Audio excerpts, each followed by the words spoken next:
This is Tanishka. You might know me as the Moon Woman. Today, I just feel moved to speak about the fact that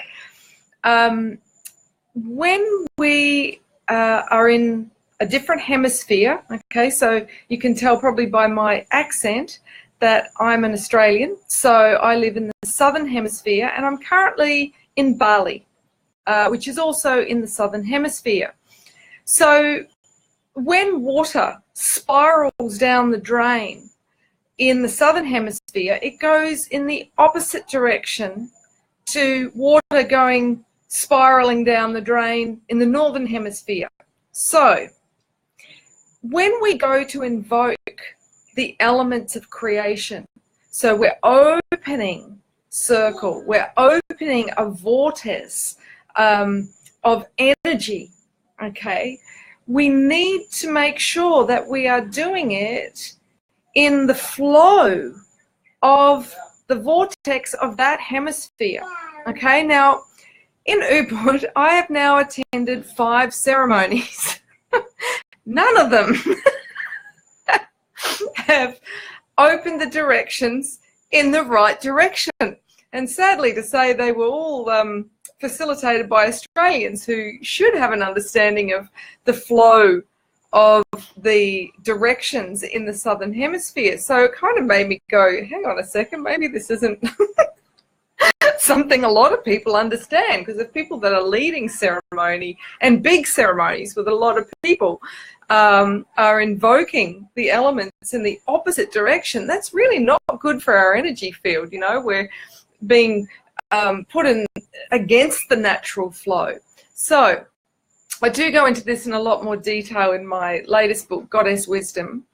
But suffice to say, if you are in the Northern Hemisphere, so if you're above the equator, the flow, or how one needs to open a ceremony, okay, whether that's a private ceremony to just manifest your own heartfelt deepest desires and wishes at new moon, which is the most potent time to manifest, particularly the first 8 hours after the exact time of new moon, then you want to open the directions in this way. Okay, so first of all, you would turn to face the east. The east is where the sun rises. Okay, so we're following the path of the sun.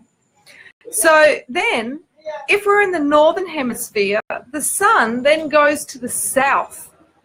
So we would then turn to the south. Then it goes to the west, where it sets, and then it goes to the north. So if you're opening sacred space, whether that's for your own yoga practice or meditation practice, or whether you're running a red tent or a sacred ceremony like a cacao ceremony, then that is the order in which you open the directions. Now, for those of us in the Southern Hemisphere, those of us south of the equator, it's the opposite direction. So again, we start in the east, that's where the sun rises, but then we turn to the north, because in the Southern Hemisphere, the sun rises to midday at exact north. So that's where we turn, okay? And then we turn to the west, as in the setting sun, and then we turn to the south. Okay, so, yeah, look, I just, you know, I don't want to keep going to ceremonies where I'm being asked to turn in the opposite direction, you know? So, yeah, I hope that this message can be spread to anybody that's hosting regular circles or ceremonies. I do cover, you know, all the elements of sacred ceremony in my Red Tent online course for women and my Brotherhood Lodge online course for men. But yeah, it's really important, you know, that if you're going to work with the energies, you understand the natural cycles, the natural forces that govern us, and we work humbly with those, not impose something we read out of the book. One guy I spoke to said, oh, I spoke to the best shaman in America. You know, he was invoking American animals in the middle of a rice paddy in Ubud. You know, bless him. great intentions, but yeah, you know, we need to be informed.